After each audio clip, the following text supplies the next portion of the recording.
This is Geometry Lesson 1.5, and in this lesson we're going to talk about bisecting. So bisect is a verb, and it means to cut into two congruent pieces.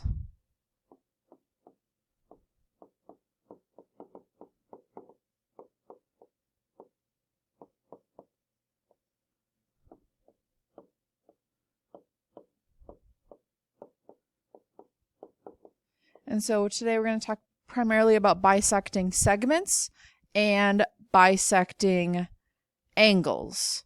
So here I can have a segment that I will bisect, meaning the left and the right are congruent. I'm also going to talk about bisecting angles. So here's an angle that I can bisect so that the piece on this upper side and the piece on this lower side are congruent. So split into two congruent pieces. Midpoint would be the point where the bisecting happens on a segment. Angle bisector would be the ray where the bisecting happens on an angle. So to put this in words, a midpoint is a point on a segment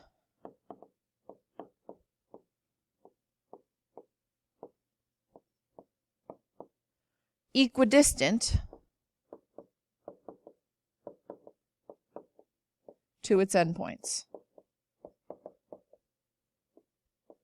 And I'm going to basically draw the same picture, endpoints, where we have a segment and then we have a point right in the middle of the segment. So the portions on either side are the same length. Okay? So then the midpoint is this point right here. An angle bisector is a ray that bisects an angle. And I guess I could have called midpoint a point that bisects a segment, but again, I'm going to draw the same angle picture that I had before, and now I will have a ray going right in the middle so that this piece is the same size as this piece. And then the bisector specifically is this ray here. The midpoint is specifically this point here. The midpoint and the bisector are the pieces doing the bisecting. Okay, let's try some examples. Letter A, name each midpoint and the segment that it bisects. So in the first figure here, I see one midpoint, and that is point F. And I would say F is the midpoint of CD. So notice here from C to F, it tells me that's 2 centimeters, and from F to D, it tells me that that is 2 centimeters. So F is the midpoint of CD because it's right in the middle of C and D. It is not necessarily the midpoint of F. And if I'm looking, I think this part from E to F looks a little bit shorter than this part from F to G. So it is between them, but if it is not exactly in the middle, then it is not a midpoint. Figure B, I see one midpoint, and that is point K. Point K, the distance from K to J, with the little 2 marks here, is the same as the distance from K to L, with these little 2 marks here. So K is the midpoint of JL.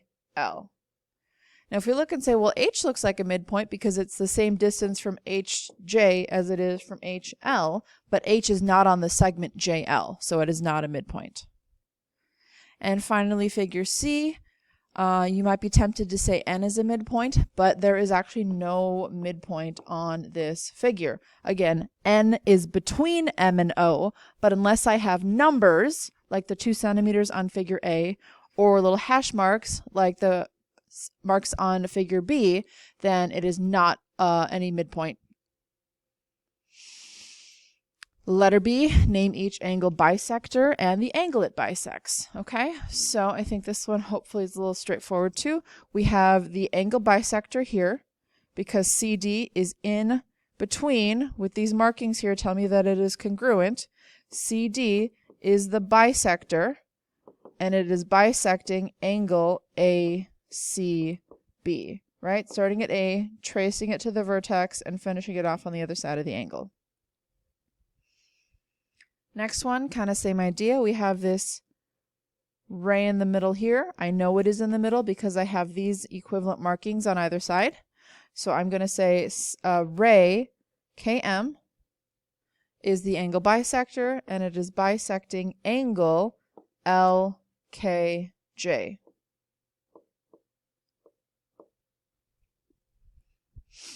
Okay, so normally that's where we would stop, but I do want to talk about constructing bisectors.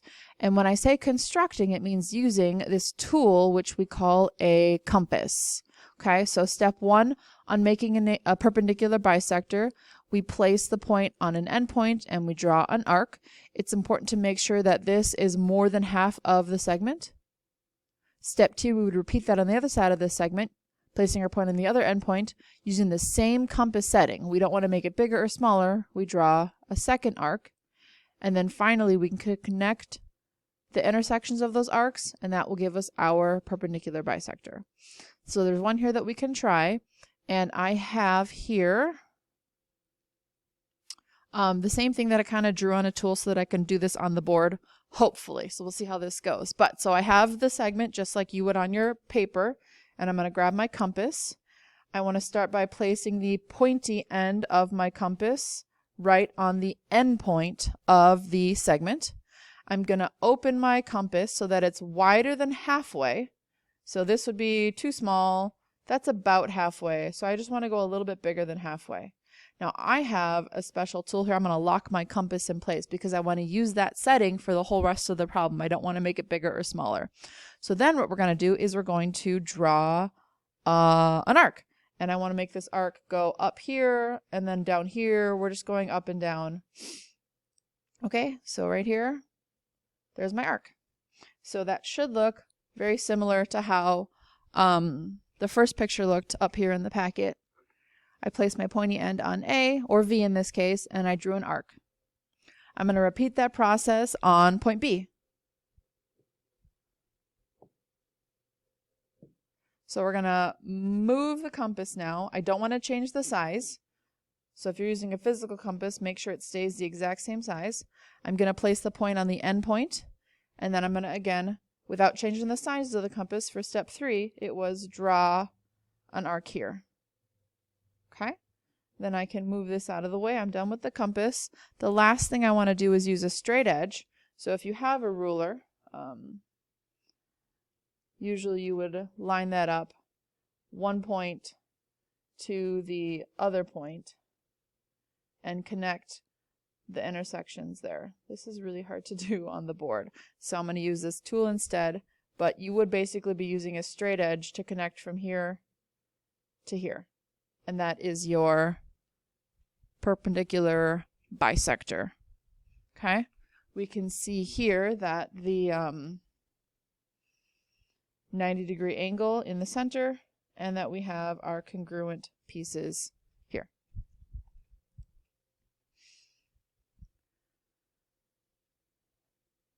So that should be what you have right here. If you need to borrow a compass, obviously make sure you grab one from me. We have them in the classroom to borrow. Okay, now we're going to do an angle bisector. So we have step 1. We're going to place the compass center on the vertex of the angle, and we're going to draw an arc that intersects both sides of the angle. From there, we're going to place the point on B and draw an arc. We're going to repeat that, place the point on C, draw an arc, and then finally we connect the vertex to the intersection of those marks there. Okay, so I have this one here, and I did draw it on my little tool so I can do it on the board. With your angle, the first thing you want to do is take your compass, place the point of the compass on the vertex of the angle. Okay, doesn't really matter actually how wide this one is. It doesn't have to hit right at C. It can be bigger, it can be smaller, but I'm going to just make sure that I'm going to draw an arc that hits both sides of the angle. Doesn't matter if it hits A exactly, doesn't matter if it hits C exactly. It could be there, or it could be here, as long as it hits both sides of the angle. Okay? And I think I am going to undo that because I only want one arc. So any arc as long as it hits both sides of the angle. And then we're going to place the point of the compass on one of the intersections right at A. And then I'm trying to figure out how to move the compass on the board. Sorry. There we go.